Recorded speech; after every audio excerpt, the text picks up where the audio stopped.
According to a recent article published in the Jamestown Foundation's China Brief titled A Different Kind of Army, the Militarization of China's Internet Trolls, it was found that, quote, in addition to 2 million paid internet commentators, the CCP today draws on a network of more than 20 million part-time volunteers to engage in internet trolling, many of whom are university students and members of the Communist Youth League.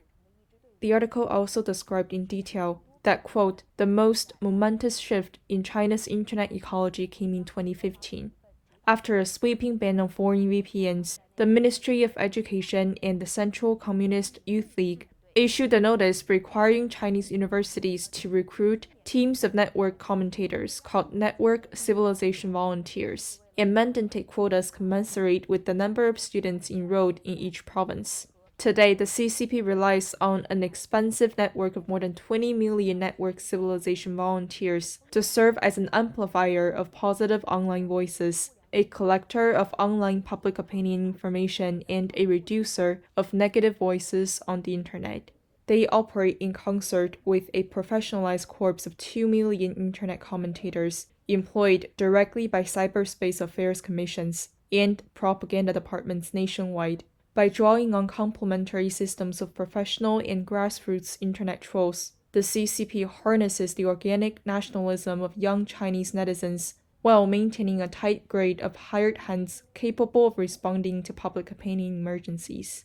End of quote.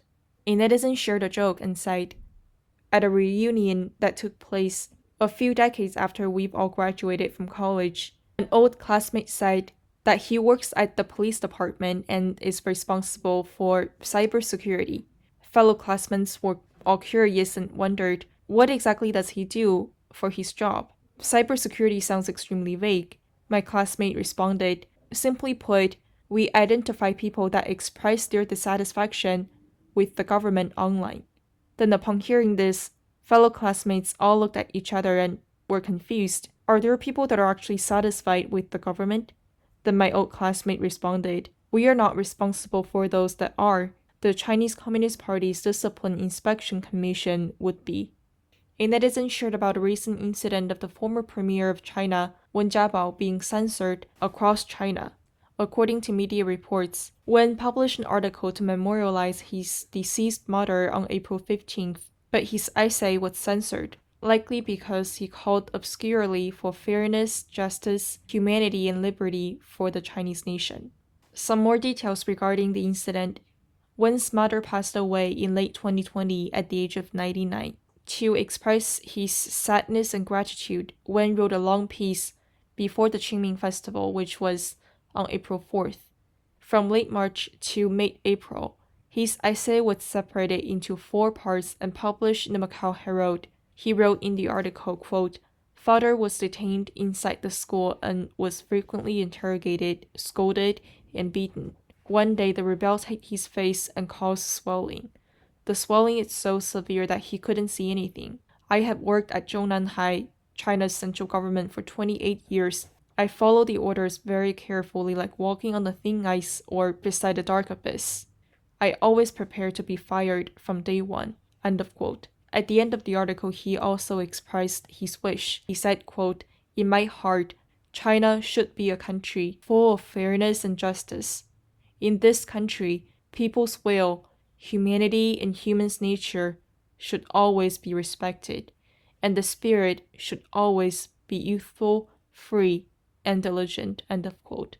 According to China affairs commentators, Wen's writing appears to be blaming Xi's regime for pursuing the injustice, inhumanity, unfairness, and persecution in China.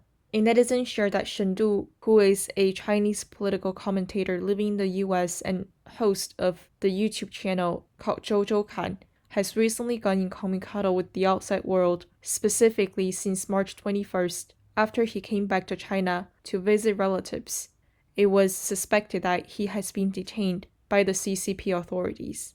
According to Voice of America Chinese, for the past few years, Shen has lived in the US, but this time he had to return to China due to an urgent matter at home. He has actually uploaded a few videos during the quarantine period to his YouTube channel, but now his employer, friends, as well as business partners have tried to contact him, while all such efforts have ended up in vain. A netizen shared that according to a press release published on April 1st by the New York City Mayor's office, a 16 feet tall bronze statue of Lenin will be erected in Manhattan. As stated in the release, quote, "The city of New York is proud and pleased to honor the legendary leader of the 1917 October Revolution and founder of the first worker state in the world, Vladimir Lenin." It also added that despite the fierce reaction by anti-communist and right-wing organizations and groups, the statue will be unveiled in a ceremony on May 1st of 2021. According to a recent opinion poll conducted by NBC News, 58% of New Yorkers expressed positive views over the erection of Lenin's statue, while only 12% disapproved the idea. The remaining 30% said they don't even know who Vladimir Lenin is. Take you in. Child, we will bring you home. You'll be a flower that sees the spring, soon a dove flying high